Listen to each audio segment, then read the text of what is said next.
King Kong হঠাৎ প্রবল যন্ত্রণায় পড়ল। সে অনুভব করলো তার একটা দাঁত ভেঙে গেছে। ব্যথা এতটাই বেশি ছিল যে সে কিছুই খেতে পারছিল না। অবশেষে তার আর কোনো উপায় রইল না, সে মানুষের দুনিয়ায় সাহায্য চাইতে উঠে এলো। কিংকং এর হঠাৎ আবির্ভাবে লোকজন আতঙ্কিত হয়ে গেল, কিন্তু যখন তারা বুঝলো তার কষ্টের আসল কারণ, তখন দেশের সবচেয়ে দক্ষ দন্ত চিকিৎসককে তৎক্ষণাৎ ডাকা হলো। ডাক্তার কিংকংকে অজ্ঞান করার ইঞ্জেকশন দিলেন যাতে সে শান্ত হয়ে যায়। তারপর ডাক্তার দড়ির সাহায্যে নেমে তার বিশাল মুখের ভেতরে গেলেন। ভাঙা দাঁত পরীক্ষা করার পর একটি ট্রান্সপোর্ট বিমান দিয়ে সেই দাঁতটি বের করা হলো। এরপর ডাক্তার তার জন্য টাইটেনিয়াম অ্যালয় দিয়ে এক শক্ত নতুন দাঁত বসালেন। নতুন দাঁত পেয়ে কিংকং খুব খুশি হলো। নিজের জগতে ফেরার পর সে হাওয়ায় এক অদ্ভুত গন্ধ পেল। সে গন্ধের পিছু নিতে নিতে এক অচেনা জায়গায় পৌঁছালো, যেখানে সে আগে কখনো যায়নি। সেখানে তার দেখা হলো এক ছোট বানরের সাথে। অনেক দিন একাকী জীবন কাটানো কিংকং যখন প্রথমবার নিজের জাতির কাউকে দেখলো, তখন সে স্নেহ ভরে হাত বাড়িয়ে বন্ধুত্ব করতে চাইল। কিন্তু সে আশা করেনি যে ছোট বানর তাকে জোরে কামড়ে পালাবে। কিংকং তার পিছু নিতেই এক ফাঁদে পড়ল,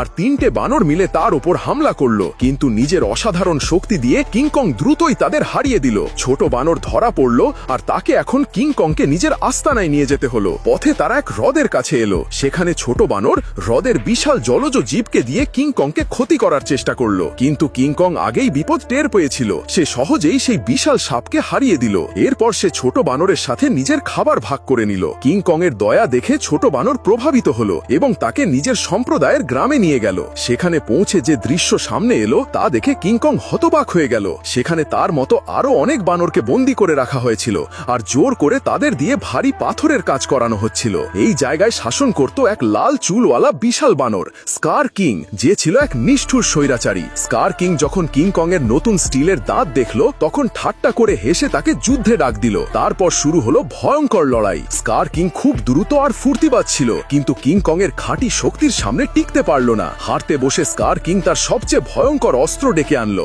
এক ভয়াল টাইটেন প্রাণী, ব্লাড ডেমন। এই দানবের ঠান্ডা নিঃশ্বাস কিংকং এর ডান হাতকে গুরুতরভাবে আহত করে দিল।